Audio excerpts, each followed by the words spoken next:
Oh, oh, Hello, everyone, and welcome to the second episode of ReRacked.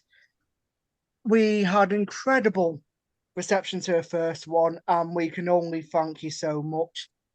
I'm my mate Phil, M18 Snooker, here with Catherine and Glen,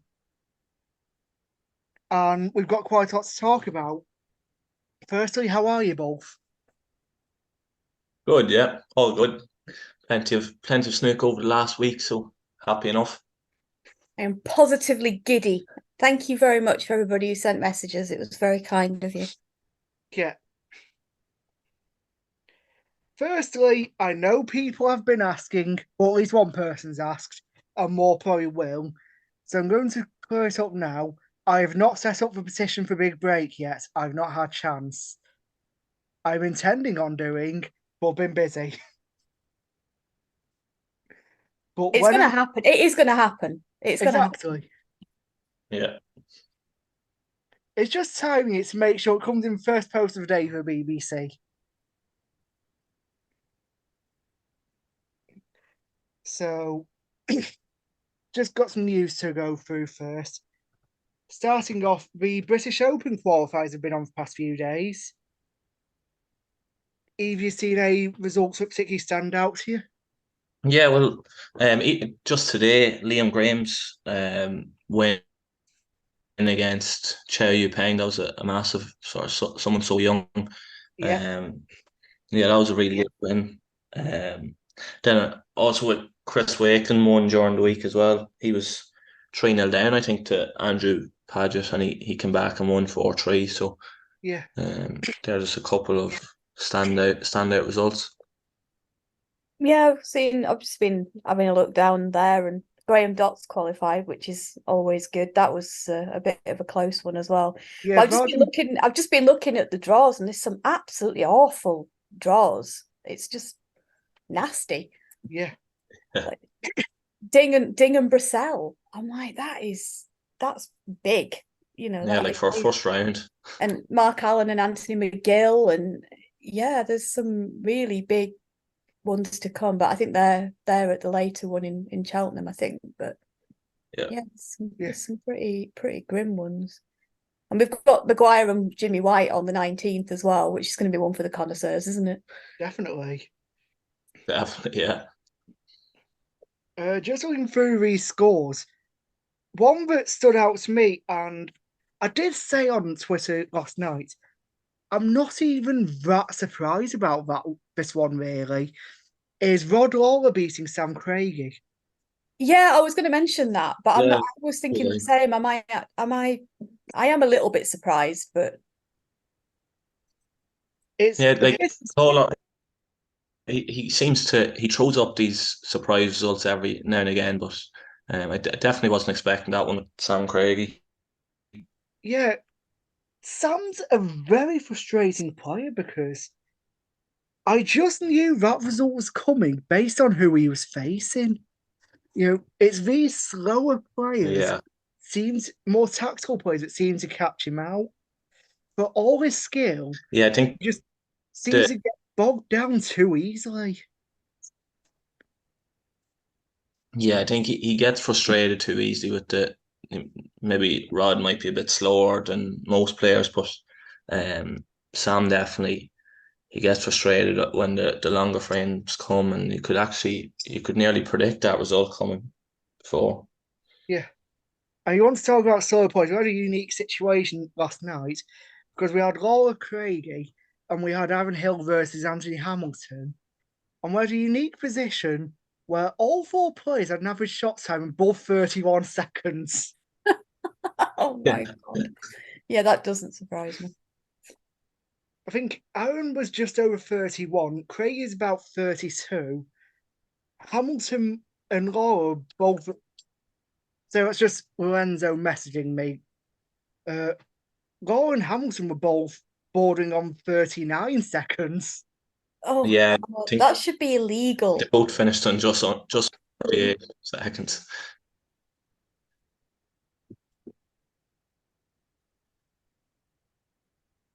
Yeah. So it's just a point to Lorenzo. He's not coming on. He's a bit busy. So You're just going to have to put up with 3 of us today.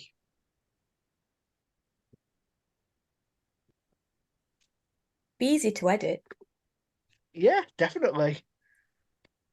But yeah, there's been some real standouts, as you mentioned earlier. Chris Wakelin, 3-0 down to Paget. Mm. Paget lost 2 very close frames for 4th and 5th. And then Wakelin went on to win the decider. And this is something Paget's been doing the past 2 seasons. He's finding, I think I refer to it as new and imaginative ways to not win. He's making a Yeah. habit of throwing away. He's seen what past couple seasons. He'd lose 4-0 and score 50 points in every frame. Yeah. Mm. He's like it, as you were saying there. He's finding ways not to get over the line. Yeah. It's probably like once that changes, you'll see him. His results will get much better, but at the minute he's falling short. And the thing is, at Q school, he looked like an absolute world beater. And he came out of that, he sounded ridiculously confident. He's saying he'd had health issues past couple years, but he's really raising as a good crack now. And it's just still not happening. Yeah, No, I think he'll be all right. I mean, it's only one, isn't it? I think I heard some Scott Donaldson as well. He was saying that he was feeling a lot better. He beat So, Adam Duffy, didn't he? But he was saying that he's feeling like he's on top of this tremor issue that he's had as well. yeah. Because we were there at the qualies when he had to pull out in April, and it was heartbreaking because he'd been playing so well. yeah, And I sort of fancied him for that, to be fair. That I match. did. Yeah, he just couldn't continue, and it was horrible. Yeah. I'm both the players who've been There's 2 notable players who've been suffering through COVID tremors, Donaldson and Ben Mertens, and they both won the Hmm. qualifiers.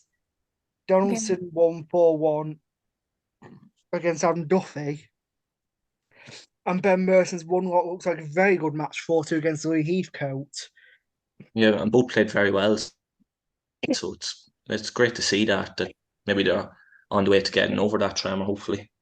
Yeah. He said it didn't really bother him as much, didn't Mertens? He said he seemed to be okay. It Yeah. wasn't bothering. It's never caused him to have to sort of pull out or play any worse, which is good. So I suppose it's just different strokes, different folks, I suppose.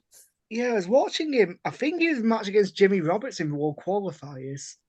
And I'd never really noticed his charm before, but in that match, he was shaking like an absolute leaf. Yeah, I think everybody noticed it during that match with Ronnie last year when he Yeah. played so well and took them all away, didn't he? And people were saying Yeah. they thought he was nervous, and then he had to sort of explain what had happened to him. But I never even knew that was a thing. But he said it didn't bother him, and it didn't bother him in that match because he played really well. So Yeah. but anyway, In all qualifiers, Ishpreet Singh won 4-1 against Manasawin. Ishpreet's really looking very good. I think he could do a lot. He could do a lot of damage this season. Yeah, he'd be someone that I was actually thinking of mentioning later on, but he's qualified for convincingly in both the European Masters and the British Open. So, and I think he's like ranked 113. So, surprisingly, he's not someone that I would have known that well, but he just watching him over the last couple of weeks, he's very good. Put it this way, I don't think he'll be ranked 113 for long. No, definitely not. And someone I want to get onto, and this is going to be a divisive topic, and we'll get onto it bigger in a future week probably. It's time to talk about Stephen Hendry losing 4. yeah, you're right. This is going to be divisive, isn't it? Yeah, he lost 4-2 to Mohamed Aziz. Yeah. And the way people are talking, he made good 73 break in the first frame, and then he completely fell apart. Mm. But it's something for him to tell the grandkids, I suppose. I beat Stephen Hendry, but other than that, I think it's good. Yeah, I think this is he's become a very divisive figure with regards to his playing career, hasn't he? So yeah. And so I've got a bit of coffee, might be able to sell. Yeah, it's very hard to know about Hendry. Like he just like it's hard watching him against like in these qualifiers. If he can't come through against these, like how's he ever going to get back to the top or even anywhere near the top? So Yeah, yeah, I think it's just hard to know. I've been doing some theorising with Hendry, and my theory is if Hendry was actually on a full-time schedule playing most of the tournaments, I don't think he'd be at the top of the world or anything, but I think he'd be solid, certainly. I definitely think he's still got top 64 in him at least. But he's never Well, going to achieve that if he's playing 3-4 events a season. yeah, well, if like the commitment, like that's definitely an issue. If he's not going to commit to it, there's actually no point in having in playing on the tour. Like it's just I don't think like we've seen from his past results that without the commitment that the standard's just too high that he's not going to get the results that he's looking for. you look at like him, and then you see Jimmy, and you see Ken Doherty. He won his, the 14th, but the 14th, 3 days ago, 14th. And you've got as well, you've got people like, well, you beat Alfie Burden, who's back, he's come through again, and you sort of compare him to those, and Dominic Dale, could you throw him in there as well? Yeah, Dominic's had a And decent start, he's coming through, and he's come through as well in his qualifier. So you sort of compare him to them who are also doing a lot of media work and stuff like that, and you think, I think he's better than all of them. I mean, he was obviously gay, but I still think he can be. And I just think sometimes I agree with the school of thought that says he should be allowed, he's earned the right to do whatever, and I agree with that. But also, like what Glenn said, he needs to do it more because it's momentum, isn't it? You need to be doing it week in, week out.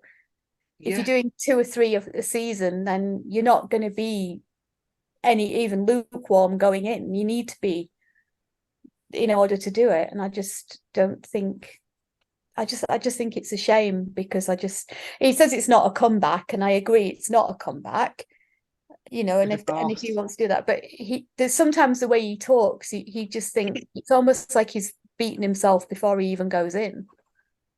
Yeah, I mean, the example I did want to bring up was Jimmy White specifically, because you look at Jimmy White,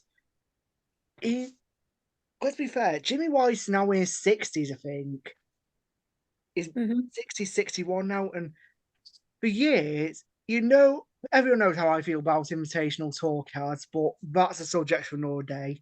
The point is, though, Jimmy kept getting invitational tour cards, and what does he do with them? He enters every single tournament, no matter where it is. He enters every single event. He gives 110%, and eventually last season, it clicked for him, ticking first half of the season. The results came for him, which is why he's no longer got an ITC, because he didn't need it. And I think Hendry could be a bit like that. If he committed himself, eventually it will come. But it was interesting on that the chat that he had on Qza with also Q Shots with Stephen Hendry, was Stephen Hendry said that he felt like he agreed that he retired too early. And I think he did retire a bit early. He started losing and he didn't like it. Oh, and absolutely. He said that himself. He basically just said it wasn't quite throwing the teddy out the pram, but it was fairly close. And he said, I probably should have stayed on a bit, but that's by the by. He's got this chance now. And Barry said he'll give him a tour card. Well, he'll give him the wild card for as long as he wants it. So, which is, he has earned the right for that, and I do agree with that. But I do agree that he needs to maybe do a little bit more with it. at very least, if he's going to be given an ITC, I think there should be a commitment to even if it's entering half the tournaments in a season. I think that's a reasonable thing to ask for a professional. And if he can't choose wellness as something, or say it's one of the Iranian players, something they can't due to visa issues, that's a different matter. But I think if you can, you've got a bit of a duty to at least do something with the card, make some kind of effort. Jimmy is a good example there because he does a lot of media with Eurosport as well, but he seems to be prioritising his playing. So I think that's what Hendry needs to do a bit more of and put the media to one side. There'll be plenty of time for that when he properly retires, but just needs to prioritise the playing for the minute, I think. Yeah, you're saying about retiring too soon. I definitely think Hendry retired too soon. He retired in 2012. At that time, I think he spent one season out of the top 16 in over 30 years. Yeah. It's crazy, Yeah. isn't it? He made a 147 in his last tournament. Gosh. That's what I mean. Yeah. But I suppose when you're used to winning a lot, and that's what motivated him just to keep doing it, and then he wasn't, and maybe he just didn't have the stomach for it. I don't know, but That's the thing, but that's Hendry. I understand why he's high because he's Stephen Hendry. Of course he is going to. Of course he is going to quit the moment that he felt he was no longer going into events as one of the favourites. Yeah. The moment he was going into events and didn't think he had a realistic chance of winning them. yeah. But having said that, like we were saying last week, I think that he's become the best ambassador that the sport's got, really, in terms of what he's been doing and, getting people together and promoting the game and everything.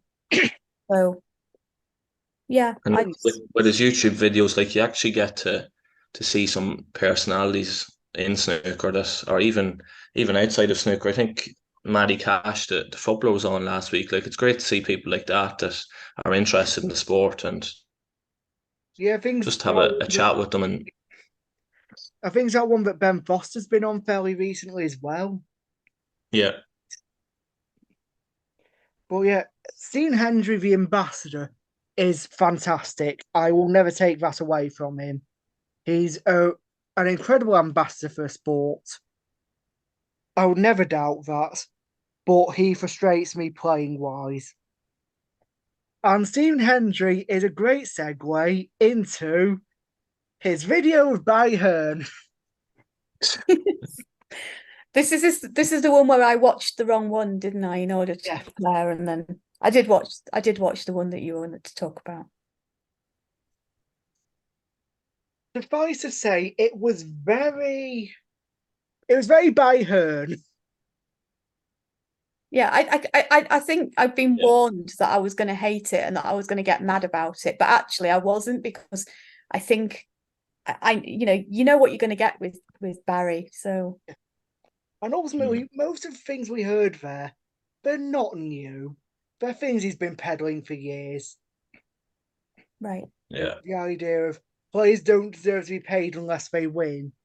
They don't even deserve to be paid to come over, because we can't bother to organise any tournaments outside of England or China. But then on the other hand, he's talking about the going out to Saudi and stuff like that. So, I do think they have been trying to do it, but obviously the pandemic's not helped. But yeah, I think they do need to make more of an effort. Yeah, like that comment that he made about, the guaranteed 20,000 for being on tour, that he would, whatever vote that he didn't agree with that, and that if you're not at the top of the rankings, you don't deserve it. I don't agree with that. I think to get to the top of the rankings, it's going to take a couple of years. So, that's probably the main thing I took from it, that I definitely wouldn't agree with. I think to be fair to him, I think he did say that while he voted against it, he actually now thinks it's a good idea. Yeah, true. So I kind of got a little bit cross when he said that he didn't vote for it, but then he said, but actually, I think I was wrong. Yeah. I thought that was good. Yeah, it's probably the first time ever that Barry Hearns truly admitted he was wrong. I don't know. But yeah. And I want to quickly mention what he said about the Crucible, which is they've got a contract until 2027 there. And after that, he's basically wanting discussions with Sheffield City Council about building a bigger one, or they might look at moving away. It's interesting that he prefaced that by talking about they're in talks with Sheffield City Council over it. My attitude is, if you want an event as a big event, even Crucible, do it to a different event. The World Championships is the pinnacle, but it won't be the same if it's not at that venue, quite honestly. No, I mean I'm very much Team Crucible, but I think if it had to move, I think that I do think it needs to stay in Sheffield, and I think that was the view that the city council were taking, that they really do go all out, during the tournament. They're very, very proud of it. And it's become very much a part of the identity of the city, and certainly at that time of year, it's when all eyes turn to Sheffield. So I think they would be very, very keen to keep it there. What I didn't quite understand was this idea of building a new one, because I just thought, well, there's loads of places in Sheffield that it could go to. There's places in the city centre. There's the O2, which is just behind the Crucible. It's on the other side of the road. I'm just like, well, just go there. You don't have to have the whole place, but I'm sure they could make it, so that there's somewhere that you could get. He said he wanted like 3,000 or so spectators. Yeah, which is about right, I think. Yeah, 2.5 or 3. I don't think anybody wants it to be a 10,000, because I just don't think that would work. Atmospherically, I think it would be pretty bad. It would just throw the atmosphere off, as you say. Sorry? It would just throw the atmosphere off, as you say. Yeah, it would. I mean, it wouldn't be. I mean, that's part of the thing at the Crucible. The atmosphere is amazing. I mean, I remember the first time I went, so last year was the first time I saw it in person, and I just was absolutely just blown away by it. I mean, I'd been to the Crucible to watch, plays before, but I'd never been to watch snooker, and I just like goosebumps everywhere. It was wonderful, and that was down to a lot of that was down to the atmosphere. And it's just I'm going to be practically living there next year, so I can't wait. I'm loving it. But I just think that I agree that it should stay where it is, but there is no scope to extend it, unfortunately. It is a very small venue. Yeah, I do understand the dilemma, because fans complain about the ticket prices, but they've got to raise the ticket prices to make it financially viable. So I do understand that. I do understand the law of moving it somewhere else. If they have to move it from the Crucible Theatre, which I maintain there are other things they can do, there are other greens they can probably come to. If they have to move it away, I definitely think it should stay in Sheffield. It should be as close to the current Crucible as possible, because it's mutually beneficial for World Snooker and for Sheffield. Sheffield's become the home of snooker. Everyone knows the Crucible. You go there, and it's an atmosphere like nowhere else. And from Sheffield Council's point of view, it brings a lot of money. I think Henry mentioned if the Crucible was to be extended, that to a multi-purpose place, and Barry didn't seem too happy with that idea. So I don't really understand that, to be honest. I don't, because what's he going to do for the rest of the year? I mean, he could help. I mean, they're on about holding qualifiers there, and I'm thinking, well, that's not going to work, because there's nowhere to do it. And I just think you're ruining the achievement of actually getting to, into the main draw. It's just, I think one of the ideas that I sort of mooted, and I'm sure they've looked at it, but just get some more sponsors in. Like, you go to places like, say, you go to Wimbledon, you can only buy certain types of soft drinks or things like that. Could they not maybe do some sort of exclusivity thing? With, say, I don't know, Robinson's orange juice. Do you know what I mean? Something like that. Yeah, that's why I wish that USC's marketing department would just pull the thing out a bit. Yeah, I just think if you could maybe get some more sponsorship opportunities, tie it in with, the Crucible. I don't know what their licensing agreement is, but you could have certain brands of, I don't know, snacks or whatever, but just have something like that. That would bring some money in. Exactly. You could have the official drinks partner of the World Championship. Yeah. We've already got an official water supplier, so for players. So I don't understand why they can't have official drink sponsor or the official snack provider. Yeah. But they might have looked at that. I don't know what the appetite would be, but I don't know. I think it would. I understand it's all hush hush and all that whole exclusivity, but I do wish someone from World Snooker would just come out and say what they've been doing and what the issues are. Because in general, I don't think the governing body are very good at communicating. Like, not knowing what is being discussed is probably worse than knowing and it not being right. Like, the fact that we get no communication is probably worse than anything. That's the thing. We could forgive them being wrong sometimes or disagreeing with them if we thought, well, at least they care, at least they're trying, and at least they're thinking the fans might like to know what's going on.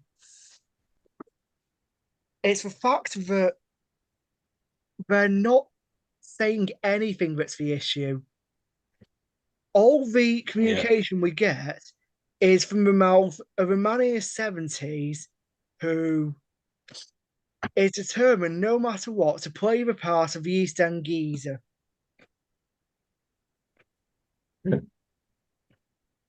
I'll tell you what I did take from that as well. He's fitter than I thought he was. He was running, didn't he run a marathon with a massive hangover? Gone on a bender and then got up and ran a marathon. I was like, and he still plays cricket. Oh yes, you mentioned that. Yeah. Yes. I really enjoyed that chat. I must admit. I know he can be a bit divisive, but I do think that he's got the best interests, obviously, and we can moan about it all we want, but we don't really know, and we don't know what they have and haven't looked at yet. So I mean, I just think that the fact that they're bringing in hopefully some more tournaments as well. They were talking about that, even if whether they're abroad or not, that's going to help, because if you're going to maintain a tour of 128 players, which I think is far too big, one tour 128 players, there's just not enough to go around to make it viable. I think they're going to need as many tournaments as they can, and obviously the top players can pick and choose whichever, because they're likely to get invited or they'll qualify anyway. But for the lower ranked players, the ones who need to make a living, I think it's going to be a lot better for them. There's going to be way more opportunities for them. Yeah, I mean, so that's the thing is, you can say what you like about Barry, but what I've always found is there is something inherently likable and inherently enjoyable about him and listening to him. Whatever he's saying, I always find myself listening. Yeah. And I think that's the best sign of a good spokesperson, really. Someone who they talk and you listen. Yeah. I mean, he's been there, done that, designed the t-shirt, hasn't he? So he knows what he's doing. Although the fact that you mentioned that his son doesn't like snooker, he's not that bothered about snooker. So that's. Yeah. But actually, I agreed with him in that I think it could be a good thing, because he's not going to be sentimental about anything. He knows how to promote sports. He knows how to, do business, and that he's learned at the feet of his father. So, that's a good thing. And if he is a bit of a chip off the old block, then that's fine. But he'll be making the decisions with his head rather than his heart. So, and I think you need that at the top. It's all very well saying, "Oh, I love snooker, and I remember this and that, and I've been going since 1980 or whatever." But you know, that's fine, but you've got to make some quite big decisions at times. And Yeah, you get the feeling Eddie might be a bit more productive if he was involved with snooker. Just the fact that he doesn't really have any interest in the sport, that he would be making the decisions with his head. yeah, I don't think you have to, you don't have to love a sport in order to make those decisions. He's not there for, That's the thing. you know. Eddie Hearn is not the head of WST. He's the head of matchroom sport. That's not just snooker. Yeah. That's snooker. That's darts. That's boxing. That's God knows what else. He doesn't have to love all those sports. But the idea is he runs the overall company and he delegates with the bits he doesn't do. I mean, I know from what I've seen on social media, there are a good amount of snooker fans who really do not like Eddie Hearn. And I do get it. But ultimately, I think the reason they don't like him is the same reason they like Barry. He's Barry's son. He's the East End mouth, effectively. I heard him on Test Match Special the other day, and he was very much like his dad. They interviewed him at tea time one time, and they were talking about cricket and whether they get involved in cricket. And he was told that apparently the England cricket management had said that they weren't just there to win. They weren't so bothered about whether they won. It was more about how they played. And honestly, I've never seen it. I thought he was going to lose it. Obviously, he was absolutely furious. He was apoplectic. And it was just like Barry with his like, we don't reward losing and stuff like that. And he's like, what's he on about? Winning is everything. And I just thought, yeah, that's the business mentality, isn't it? Yeah. Barry Hearn is in business terms, he's an absolute shark because all he cares about, there is only one God that Barry Hearn truly worships, and it's the almighty dollar. Or the almighty pound in British case. That's the only thing he worships. His bottom line is, does it make him money? Yes or no? And that's what's made him such a good businessman and what's made him so good at running the sport. So with that, I think we're going to move on to our main topic, our big topic for today, which is season predictions.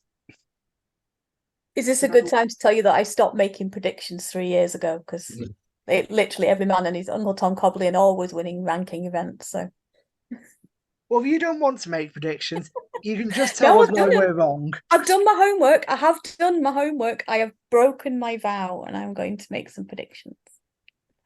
Before we move on to that, something quick we wanted to mention. The scoring system's working. Yay! Sort of. Sort of. Little.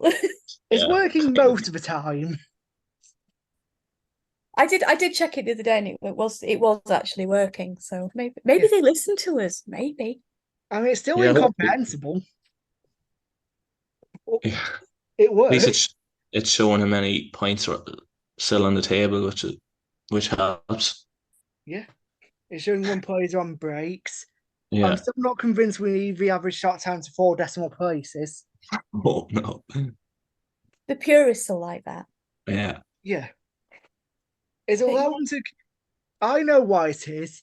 They care about money, don't they? They're going to find players who are at 30.0001 seconds a shot. Somebody will have put money on that. You're over 30 seconds. Barely. It still counts. £100, please. Exactly. So, predictions for a season. Got a few things here. First of all, my favourite question. How many events will Stephen Hendry turn up to? Have we not done this? Okay, well, he's done one already, hasn't he? Because he turned up. So 0 is not a valid answer. Okay, I'm going to say another 3. I'll go with a bit more, maybe 5. I'll go with 2. I reckon he'll compete in nothing else but the UK and Worlds. I don't know. He might. I don't know. I think he'll probably do a couple more. But yeah, I'm not holding my breath. But I just maybe we should say how many main draws is he going to make? Based on my prediction, it has to be 0. Yeah, well, I'd probably agree with that as well, 0. I'm going to say 1. You're probably more accurate, to be honest. I'm very optimistic, and by nature, I'm one of those really annoyingly positive people. But I think I think he might just get a really kind. I think he'll need a kind qualifying draw. I mean, you could argue the one he's already had this week was, but it is the beginning of the season, so everybody's a bit rusty and a bit cold.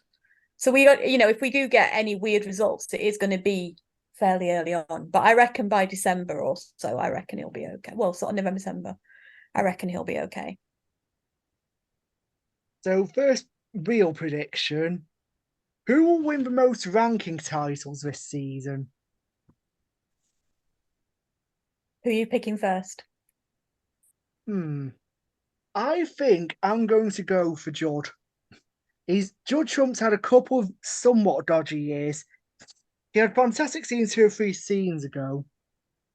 Since then, he's not had the best of times, but I think his early exit of this year's World Championship was a wake-up call for him. He'll come back more focused and more determined. I can see him winning 3 or 4 events this season. Okay. Yeah, I'd probably go with maybe Neil Robertson. I just think last year he's very quiet. Like apart from he won the, I think the doubles tournament at the start of the year, but apart from that, yeah, the mixed doubles, and apart from that, he was very quiet. So, I think he'll be determined to have a good year this year, and yeah, I think he'll pick up a few ranking titles. Yeah, I hope you're right. I hope you're right, but I've gone for Sean Murphy because I think Sean Murphy. I think last year, I think something really clicked with him. And the one thing I really admire about him, apart from obviously the way he plays is great, but I just like the fact that he doesn't seem to get nervous either, and I don't think it's going to phase him. If he, when he gets on a run or whatever, he doesn't ever have that sort of rabbit in the headlights look or anything like that, and he can keep that momentum going. We saw that at the latter end of the season. Yeah. So I think he'll carry on. Yeah, I think if he can continue the form from last year, like he's going to be dangerous in every tournament. I mean, the Championship League, I know the Championship League only counts so much, but that was a real statement, beating Mark Williams 3-0. Yeah. That was a statement that said, I'm not here to mess around, I'm here to win. So I think they're all very good predictions, because getting to Neil for a moment, Neil's always good for 1 or 2 tournament wins on a bad season. He's he's arguably the most consistent winner on tour, Neil. Yeah. You can always rely on him to win something, and you can always rely on him to score a lot. Yeah, I definitely think he'll be the top century break maker again. I think he'll be that. I forgot to put that prediction on here, but yeah, I think Neil will make the most tons. Yeah, I agree. Slightly unpopular opinion with Judd fans, probably, but I personally think Neil Robertson's actually the best long potter in the world. There's quite a few of them coming through now. So I think his influence is definitely showing now on the next, the younger players coming through. Some of the pots Judd can get absolute worldies, but Neil, my test of best X in the world is to the play to save your life. If someone had to pot a long ball to save your life, who would you pick? And I'd pick Neil anytime. Yeah, he doesn't, even when he's not playing that great, if you think, he might not be feeling that great confident, he'll still do it. The thing is, you can tell when Neil's playing really badly because he's not knocking them in for form. Yeah. Next prediction. First ranking title. And you know, I really struggle with this one because literally anybody's winning them at the moment. But can I just say mine's really boring? I think it's going to be Jack. And I say it's boring. I only say it's boring because everybody says that every year. I hope Everybody says right. every year that Jack's going to win a ranking event, and he never does. So, yeah, I think he's ready now. We'll still be here when we're all old and grey in our 90s, and we'll still be saying Jack Lisowski's definitely going to win his first title this season. Yeah, I really do. I'm very positive that he's going to do it this time. I'll go to my grave saying Jack Lisowski is going to win his first ranking title. It's the hill I'm dying on this season. Yeah, just on this one, I have 3 players that I probably all won't win ranking titles, but first one I was going with Nop and Sankam. Yeah, one of the ones I thought. I've got two semi-finals last year. Yeah, so 2 semi-finals last year, so just think he might push on this year. I have Joe Connor as well. So he's the runner-up in the Scottish Open last year. And he's world number 31. And the last one was probably a bit of an outsider, but Jamie Jones. Kind of been following him the last couple of years and really like the way he plays. He's kind of similar. Well, I compare him to Mark Selby's, just the temperament he has, and he's very gritty. Like once you're playing Jamie Jones, you know you're going to be in a tough game. So I know he hasn't been making deep runs in ranking events, but I think maybe this year could be different. I didn't know we were allowed more than one. I would have, because he was my pick last year for one. So genuinely, if I could pick one player who's not won the first ranking title yet to do so this season, it would be Joe O'Connor or Jamie Jones. I've been high on Jamie Jones for a very long time. And same. I think he is well overdue, at the very least, his first ranking final. Yeah, I love the way he plays. He's quality. Yeah. Because when he's playing well, he's one of those players, he is a bit like Mark Selby. He's got such good temperament and he has no weaknesses. He can pot long balls pretty well. He can break build very well on a good day. His safety is extremely good. His tactical game is right up there for me. Yeah, I agree. Like I was checking the world rankings. I couldn't believe that he was 43 in the world. Like, to me, he's close to top 16 player. Jamie's one of those players who I always have in mind. He's lower reaches of top 32. You know, he's the most number 30 player in the world for me. Yeah, but you're right. He's definitely very, very capable. He's just, he's maddeningly inconsistent. He'll turn up one day and just be absolutely like, you close your eyes, you could be watching, you could be watching one of the top 10 players, and other days he turns up and you think, has he ever picked a queue up before? Do you know what I mean? He can be a bit like that, which obviously means that he's probably he's gonna struggle to maybe reach his full potential. But I really hope he does, because I really love watching him play. Yeah, the 2 players I had in mind for first ranking title, one was Sankam, because I am equally as boring as you, Catherine. I think for almost as long as people have been predicting Jack, they've been predicting Nopon. Yeah. But the other one I had in mind, Hang Chung-Zhu. Oh yeah. Blimey. I think that is a big call. It is. It's more, I want a slightly more out there call, but I think Pang is an absolutely fabulous player. He's I've seen him play a few times. When he's playing well, I think he's right up there, personally.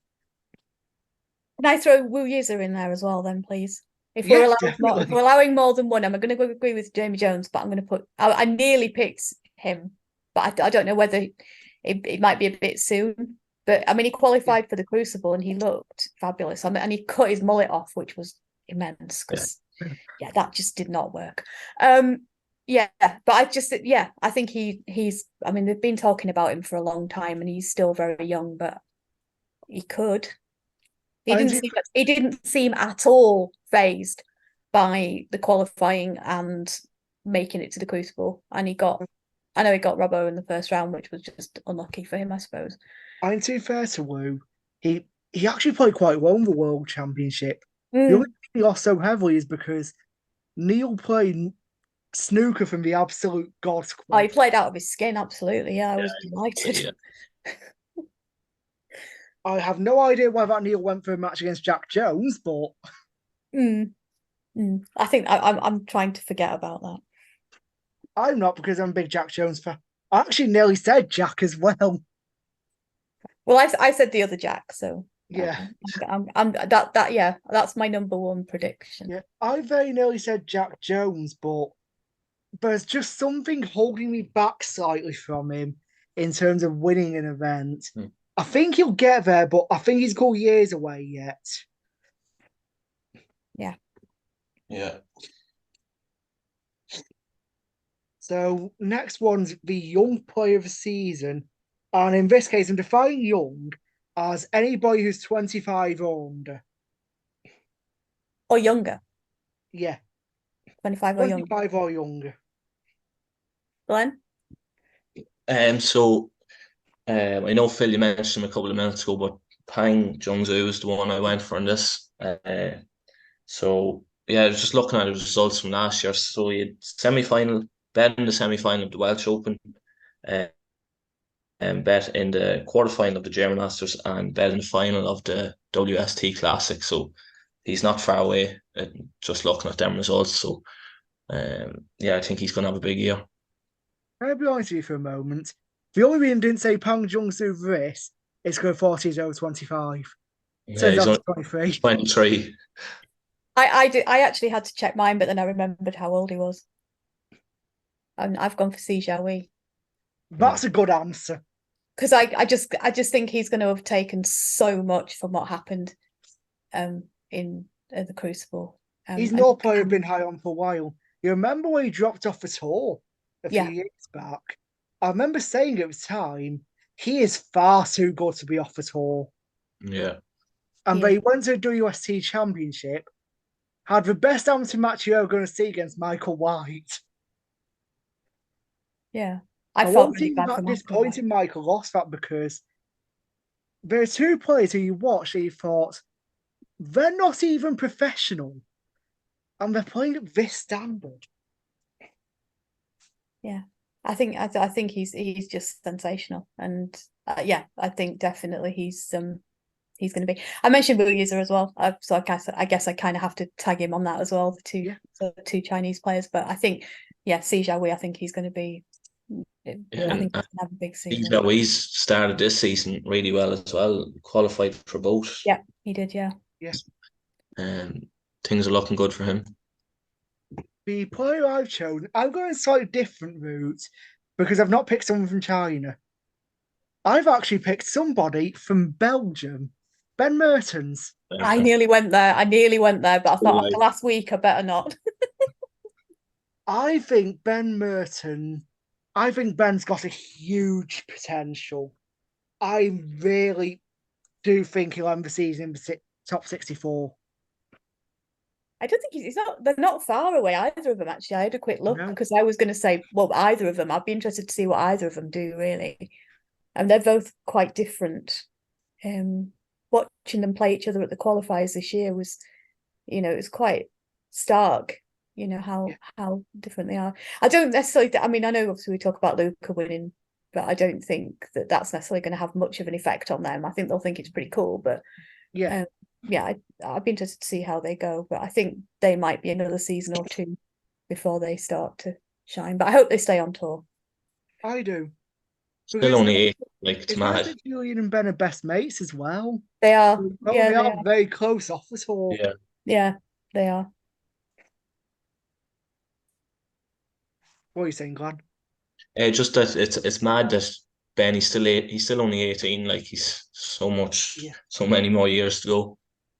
Absolutely. You remember him when he's about 14 at the shootout and he's tiny. Yeah, yeah. And then he comes back a couple years later and he's suddenly taller than a giraffe.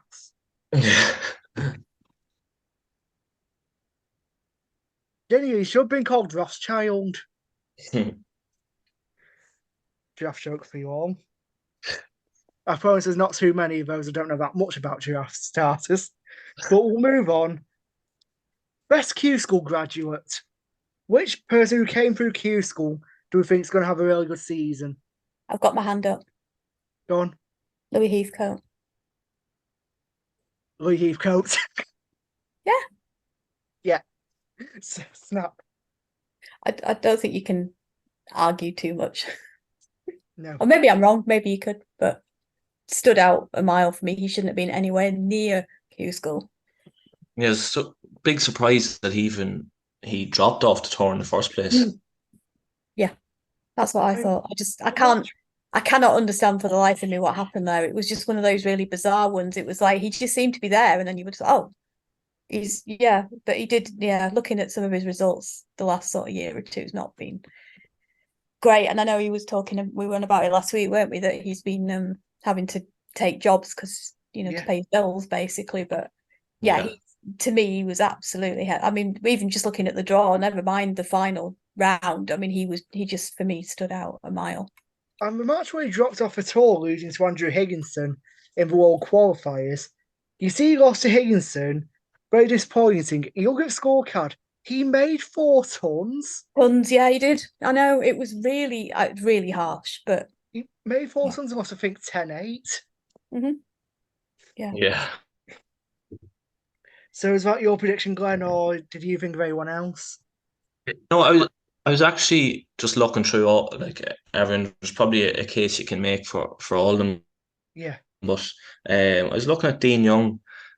He's only 21, and just looking at his results from the Championship League earlier this year, like he drew with Jack and Jamie Jones. So I think he was interviewed then at the end of last year, and he described the first year, like he's had 2 years previously on tour, and he described both of them years as like his apprenticeship, like on tour. So I'll be keeping an eye on his results. I think he'll have a big year as well. Dean Young, I've been struggling to work out for a while. I think I finally worked him out. He's one of these players. He is incredibly aggressive on the table. He is very ambitious. When they're going in, he looks like a world beater. When they're not, he looks awful, to be honest. Yeah. But if they're going in, which he's got all the talent in the world, quite frankly. He did fantastically to come back against Florian Nizel in the Q School. I'm sorry, Florian, if I'm mispronouncing your name again. I don't speak particularly good German. But he looks fantastic there. He showed he's got the will. He's got the talent. So I wouldn't be surprised if Dean had a very good season. Because when we're going in, they're really going in. Yeah. No, I think he'll definitely have a strong year. So next prediction. The big rankings mover. Who do we think is going to do well this season and really fly up the rankings? Probably Sorry, go on ahead, Catherine, go on. I was just going to say, to fly up the rankings, I think you need to be ranked fairly low down. Yeah, just whoever we think is going to have the biggest upward shift in their ranking this season. Well, just I know we mentioned it earlier on, but it's pretty Chada, the fact that he's won 113 at the minute, so I definitely think he'll be a lot lower than that come the end of the year. Also had Ollie Lyons noted down. He's 61st at the moment. Yeah. But yeah, I think he's like, I know he's kind of hit or miss. You just never know what you're gonna get. But I think 61 is a bit too high for him. So maybe just outside the top 32 would be more realistic for himself. Yeah. Ollie's a player who does confuse me somewhat. He's very, Yeah. very good, Ollie. He just doesn't seem to be able to put it together lots of the time. Mm. And we Yeah, get to talk, he's maddening. I Yeah. really will him because he's a Yorkshireman, so obviously I'm gonna want to support him, but he's maddeningly inconsistent. I mean, the British, we were talking about British Open qualifiers earlier. He beat fellow Leeds player Liam Pullen 4-0. So, Yeah. Mm, Yeah. mm. I've gone for Wuyiza, and I did want to put an honorary mention into the two Belgians because I think they will do some damage this year. Mm. So they're my two. But inside the sort of 32, if you like, I think it'll be Zijawi again. yeah. I mean, the player I've picked, I actually changed my mind as we were talking. I'm now going for Ishpreet Singh. The player I was going to go for before then, someone who he had a great season last season, so he's not far outside top 64. Michael White. Oh, good shout. And Oh I yeah. know I'm a massive fan of Michael's. I've never made any bones about that. But he was very good last season. Had a complete nightmare at the World Qualifiers against Aaron Hill, randomly. And I think he's got a good chance this season. He looks pretty good in Championship League. Mm. And No, I think Michael's one of those players. You can see going rankings just by consistently reaching last 16s or last 32s. I think Yeah. he's one of those players that I'd struggle to make a case for winning a ranking title, but I think he will have a say in who does.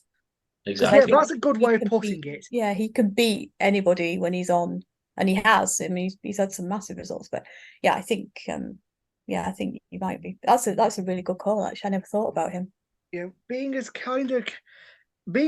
kind here, but being honest, I don't think Michael's got consistency to be a ranking event winner anytime soon. I think he blows too hot and cold still. He has his long potting concerns me. He has tendency to overhit them. They tend to go anywhere. But he does have that spoil effect of when he gets it all together, he's an incredibly dangerous opponent. Yeah, I remember last season he beat Ding Junhui and Barry Hawkins. I forget which Yeah. event it was. It might have been the English Open or something. He beat Ding and Hawkins on his way to the last 16, losing to Selby. I admittedly do think Hawkins slightly threw that match away, but he does have this spoiler effect about him. He will take out good players. Yeah, like he does. He probably has the quality to beat anyone on his day. It's just putting a couple of wins together in a row Yeah. is And probably his problem at the minute. I think people tend to forget because of how bad core scenes he had. It's not. It's only about 6, 7 years ago. Michael White was 15th in the world. He was the Mm. 15th best player in the world. He's a multiple ranking event winner. I think people tend I to think a lot of forget people do forget that. how good he is on his day. Yeah. So yeah, I'm going for Ishpreet Singh now, but keep an eye out for Michael as well. Ishpreet, I've already talked a few times about what I think of him. I think he's an extremely good player. I'm really looking forward to watching him this season. I love the way he hits the ball with so much authority. And I think he's going to do really well. Yeah. Second to last thing, Triple Crown winners. Any predictions for who we think will win Big Three? Yeah, that's tough. We start off with the Worlds or Start finish off off wherever the you Worlds. like. Go on. We'll go in big. Start the Worlds. I went with Mark Allen. Just looking at his recent record, it's not great at the Crucible, but his semi-final this year was the best result. Well, getting to the semi-finals has been his best result at the Crucible. Yeah, I think just the fact that probably seen last year that the style in which he plays has changed, but it probably suits the longer format of the Crucible a bit better. Even though a lot of people, including myself, like would agree that it's not great to watch, but it definitely would suit the longer format. when you talk about his style, he looked good at Worlds last year. He absolutely demolished you at Bingham Yeah. in round 2. And then he had one of my favourite Crucible matches of all time in the quarters against Jack Jones. But it had that real hammer and tong quality to it. Two players just trade almost 2 boxes in the 11th round, just trading blows. Yeah. I think the trouble Apart with from that, and I did consider him for the Worlds, but I think the problem with the way that he seems to have tried to get his game to fit that format is he's going to absolutely burn himself out before he gets to the final. Yeah. And that's the problem. I mean, it's all very well. Yeah, you do need to be attritional in order to last the whole 17 days. But the trouble is, if he keeps doing that with his late night finishes, and they're not fulfilling all the frame quota and everything like that. There's only so many times you can do that. Yeah, I mean, the semi-final of Mark Selby last year. I'm trying to think of a polite word for it. Attritional. Painful. Yeah. I'm trying to be polite here. It was attritional. It was painful. It was a real slog, to be honest. I love a good safety battle as much as the next person. I love a good scrappy frame, but that match. I mean, I grew up as Alan McManus's #1 fan joint. And I do too, but like I said, there's only so many ways. There's only so many times you're going to be able to do that. I mean, you can maybe have one in the World Championships, but not like I just don't see it. It's facts, but it was every frame. That's what I mean. It's going to it's exhausting. It's exhausting to watch it, let alone play it. In the end, Alan burns himself out. I think he managed to burn Mark Selby out as well.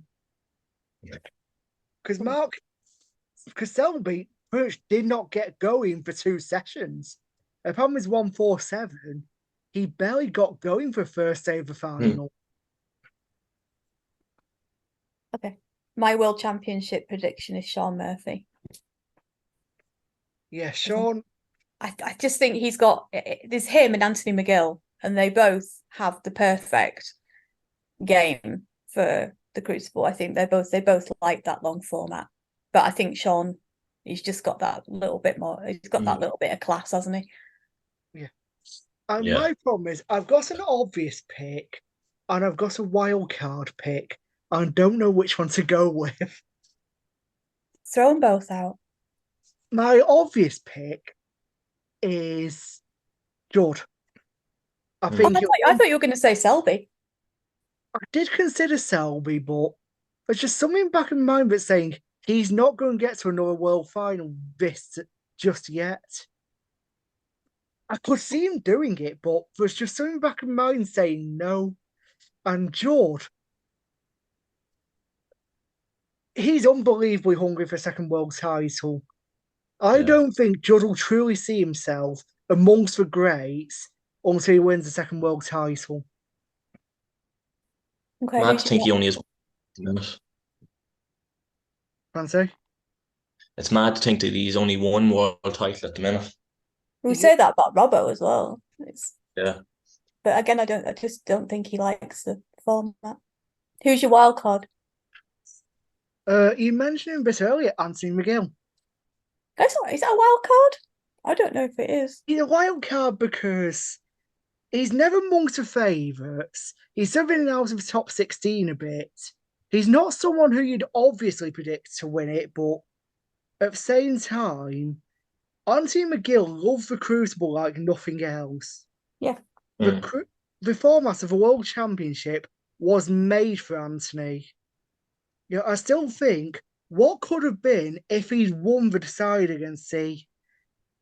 Yeah, absolutely. I watching him the way he'd been, and when he played Jack, and I thought he was going to win it. I really thought he could very well do it. And I thought, I was a bit gutted for him. I love watching him at the Crucible. He's just a completely different animal.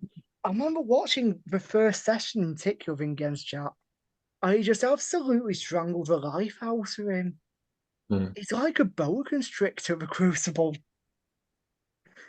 Yeah, like I don't think you wouldn't pick McGill to win any other tournament, but when he gets to the Crucible, he's a different animal altogether. Exactly. Okay, who's winning the Masters?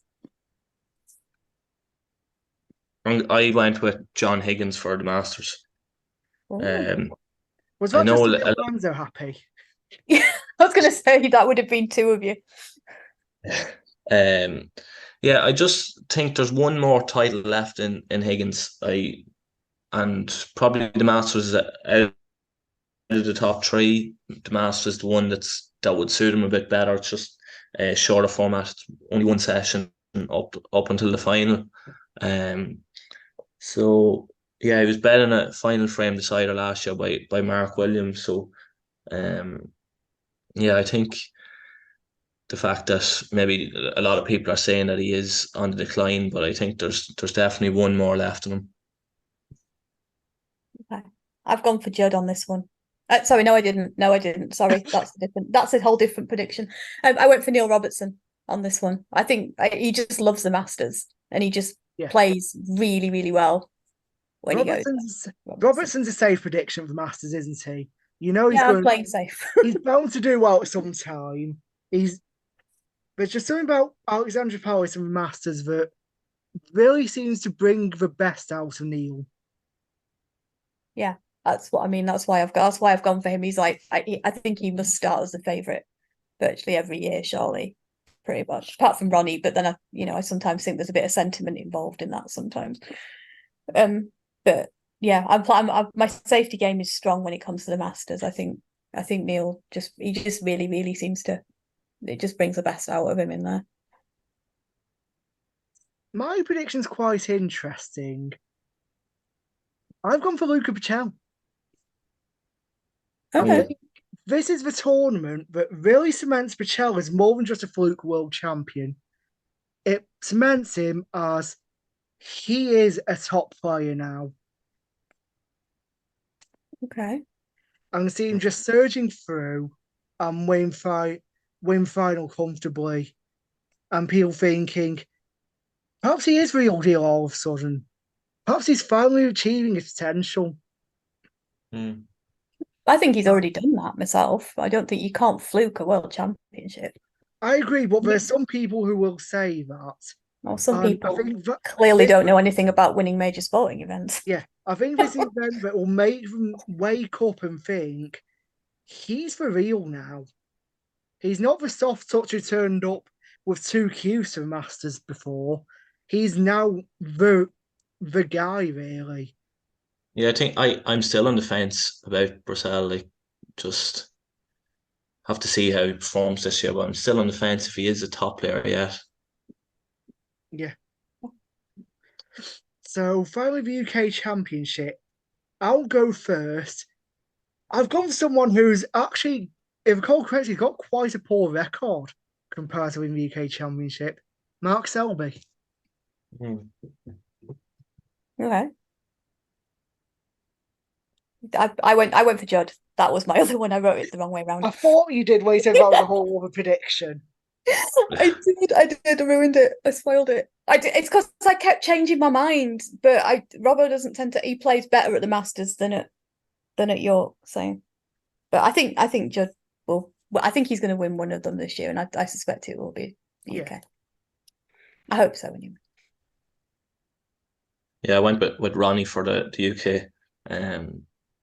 Thought that might be a safe call, but none of us have mentioned Ronnie yet. So, yeah, I don't know. I last year I was actually, I was at the match where Ding bet him 6-0 in the quarterfinal. So I just think that the whitewash might have hurt a bit. So he'd be determined to come back this year, and yeah, I think he'll win it I mean, out. Ding's not a bad call, to be fair. He loves playing True. there.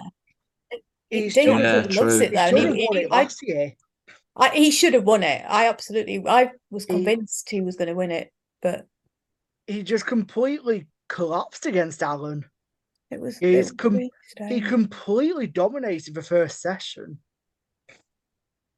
So go to watch him, and Yeah. then I thought, oh, he's definitely going to win it, and then he did that to Ronnie, and I thought, oh, he's definitely going to win it, and then that was just the most bizarre collapse. But we saw similar to what we saw in the Worlds, isn't it? With Luca coming back and It's just like as putting the that afterburners on, and it's weird how that can happen. that UK final really was a tale of two sessions. It was very strange. But I Was won't tell you, strange. just principally because he's not got a particularly good record at the UK Championship. I feel like he's bound to win it again at some time. Yeah. Oh no, I agree. I think he will. I mean, I think he's coming back to his best form now, Ding, I think, as well, which is quite scary for everybody else. But he got back into the top 16, and I just think he'll be fine. He'll be fine. Yeah. And finally, the most important prediction of all, the player to most look like a member of Oasis. And it's Liam Highfield. If Liam Highfield does not win that, I shall riot. Yes. I will die on this hill. Liam Highfield will win the Noel Gallagher Award, looking the most like the lost third member of Oasis. He's bringing the bucket hat back into fashion. See, Yeah. Carlos Alcaraz was wearing one at Wimbledon. You see, he's clearly a trendsetter. Yeah, Everybody's it's a wearing disease. it now. Bucket hats are a disease. Guaranteed to be the most accurate prediction we have all year. Yep, I don't think anyone's going to argue with that. No. I don't. But I think that's where we have to end it. It's been an absolute joy again. I hope you've all enjoyed listening. Anyone wants to promote any socials before we go? No, well, Snooker 365. If anyone wants to keep an eye on any of the upcoming snooker or any of the games going on at the moment, yeah, you'll get the scores over there. So, yeah. I'm in my usual place. And I'm at M18 Snooker M18. And you can find this podcast for details on the next podcast at ReRacked Pod. Sorry. Say that again. At ReRacked ReRacked Pod. So that's where you can find all of us. And until next time, thank you and goodbye. Bye. Yeah, bye bye.